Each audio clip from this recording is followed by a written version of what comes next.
السلام عليكم ورحمة الله وبركاته. مرحبا بكم في قناتكم أخبار المغرب الدارجة.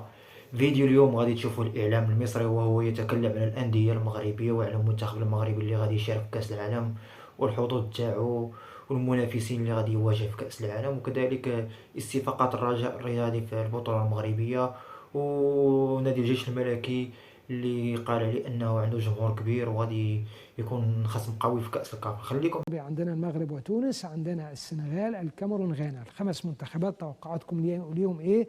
يقدروا يكملوا المشوار ولا لا؟ الفرق المستمره في في تصفيات الامم تحت 23 سنه، اللي هي المغرب اللي هتستضيف البطوله في العام القادم مش هتلعب في التصفيات، ومصر اللي دخلت المرحله الثالثه، والسودان ايضا دخلت المرحله الثالثه. رايكم منهم حد ممكن يتاهل ان شاء الله الى دوره الالعاب في باريس 2024 ولا لا؟ كمان بنتكلم على نادي الرجاء البيضاوي المغربي، هل عدل الطريق الصحيح وقادر على التتويج بأي من البطولات في الموسم الحالي بعد فوزه على الفتح الرباطي؟ في عندي من الرسائل، عندي نبيل حسن مصطفى بتوقع تأهل تونس وتأهل المغرب وتأهل السنغال، والفرق الأفريقية هتكون مفاجأة. طب هي الأول عايز أفكر حضراتكم المجموعات. تونس معاها مين؟ تونس مجموعتها قوية جدا، فيها فرنسا والدنمارك واستراليا.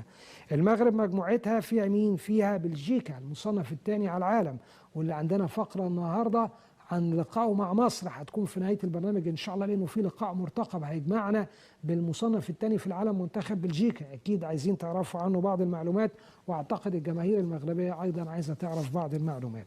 يبقى بلجيكا وكندا والمغرب وكرواتيا. السنغال موقفها يعني أفضل شوية، أو مجموعتها أخف شوية، معها قطر والإكوادور وهولندا. أنا بقول السنغال من الآن أفضل الحظوظ بين المنتخبات الخمسة الأفريقية، لكن إن شاء الله نتمنى التوفيق للفرق العربية. عندنا كمان المنتخب الكاميروني بيلعب في المجموعة السابعة مع البرازيل وصربيا وسويسرا، برضو يعني لديه بعض الفرص. البرازيل طبعا المصنف الأول على العالم. هل الكاميرون ممكن تكسب صربيا وسويسرا أو يعني تعمل نتائج جيدة؟ ممكن إن شاء الله. البرتغال وغانا وأوروجواي وكوريا الجنوبية مجموعة قوية. بالنسبة للمنتخب العربي الآخر غير قطر من آسيا اللي بيشارك، الرجاء كان مر بمرحلة صعبة جدا. الرجاء كان لعب في الدوري 9 مباريات والنتائج بتاعته كانت سيئة جدا، وكانت مباراته مع الفتح الرباطي يعني ال9 مباريات أو ال6 مباريات عفوا، لعب 6 مباريات جمع فيهم 9 نقاط. تصوروا، لعب 6 مباريات خسر 2 وتعادل 2 وفاز ب2. الرجاء كان عنده مباراة مع الفتح الرباطي في ملعبه، والجميل في جمهور الرجاء انه دايما في الموعد. شوفوا الملعب مليان ازاي، رغم انه كان من ايام خسر الديربي امام المنافس التقليدي ليه وهو فريق الوداد. طبعا دي مباراته مع الفتح. الفتح واحد من اقوى 5 فرق، لكن بينتمي لمدينة الرباط وما عندوش طبعا شعبية الرجاء، او شعبيته قليلة جدا بالنسبة لنادي الرجاء، لان الشعبيه الاكبر في الرباط للجيش الملكي بالتاكيد. المهم انه جمهور الرجاء دايما يبدع. شوفوا عمل دخلات وبيشجع الفريق، وما راحش زعلان بقى من الفريق 2000 ولا 3، لا ده راح اكتر من 40,000 متفرج. فتحيه برضو لجمهور الرجاء اللي مصر انه يرجع الفريق للطريق الصحيح، لانه الرجاء مقبل على دوري الابطال، هيخش الى دوري المجموعات ومصنف ضمن فرق المستوى الاول. فبالمستوى اللي كنا شفناه ده الكل استبعد الرجاء من المنافسه على البطوله، لكن لو الرجاء قدر انه يرجع بسرعه من هنا لفبراير، والمنذر الكبير مديره الفني حط ايده على عناصر القوه والضعف، هتبقى الامور على ما يرام. ادي جمهور الرجاء مالي الملعب، عامل الدخلات بتاعته، منظر جميل جدا. نسي انه فريقه ما جمعش غير قبل المباراه دي مجمع 6 نقاط. تخيلوا الرجاء بتاريخه بعراقته 5 مباريات قبل المباراه دي مجمع 6 نقاط وخسران من المنافس التقليدي ليه. بس الرجاء في نفس الوقت ما تنسوش انه بطل دوري الابطال 1989 و1997 و1999. ما تنسوش كمان انه بطل الكونفدراليه 2018 2021، بطل السوبر، وايضا بطل الافرو اسيوي. فاز بالسوبر مرتين على فكره 2000 و2019، وفاز بالافرو اسيوي مره، وبكاس الاتحاد مره واحده.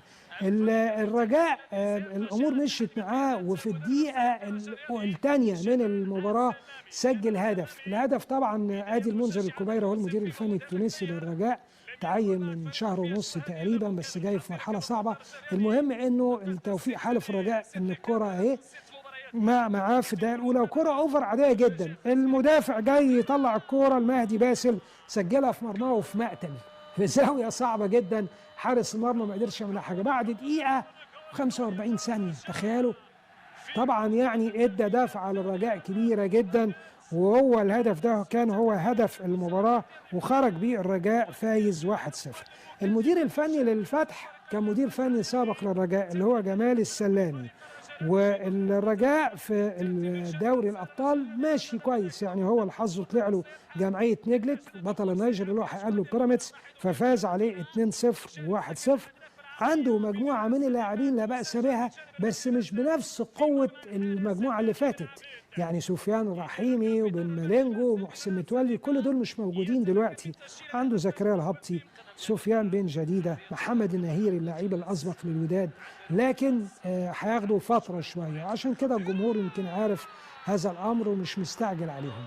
ال ال ادي طبعا الوداد، الرجاء بيحاول يبحث عن هدف تاني، والفتح بيحاول يبحث عن هدف التعادل، وطبعا جمهور الرجاء بيساند مسانده رائعه للفريق، ويعني ليه دور واثر كبير جدا في كل الاحداث.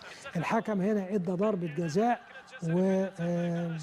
والحقيقه مش ضربه جزاء، يعني بصوا في الكوره شويه، شوفوا حضراتكم اهو، خلاص هو لمس الكوره، ويعني حصل في احتكاك بعديها من الحارس، ولكن هي فيها بعض الجدل اهو. كان هناك لمس، هنشوفها مع بعض تاني مره واثنين ثلاثه اهو. قلت لحضراتكم لغاها وقال لهم العب ما فيهاش حاجه، ده هيدي انذار كمان للاعيب، صح كده؟ كده مظبوط. طيب مبروك للرجاء، فاز 1-0، وهارد لك لنادي الفتح الرباطي، وان شاء الله الرجاء يعود. يعني كل ما القاعده يا جماعه في العالم العربي او في اي دوله بتتسع في المنافسه بتبقى البطوله رائعه جدا. اخبار طارق مصطفى ايه؟ عمل مباراه ولا اروع الاسبوع الماضي مع اولمبيك اسفي ضد الجيش الملكي، كانوا كسبانين 1-0 في ملعب الجيش، والجيش تعادل بصعوبه بالغه 1-1. كمان الجيش الملكي عنده مباراه قويه مع جوليبه، واخر مباراه ليه كانت مع حسنيه اجادير، جمهوره كان ولا اروع، وفضل يشجع في الفريق لغايه الوقت بدل الضايع، لدرجه انه الجيش كان متعادل 1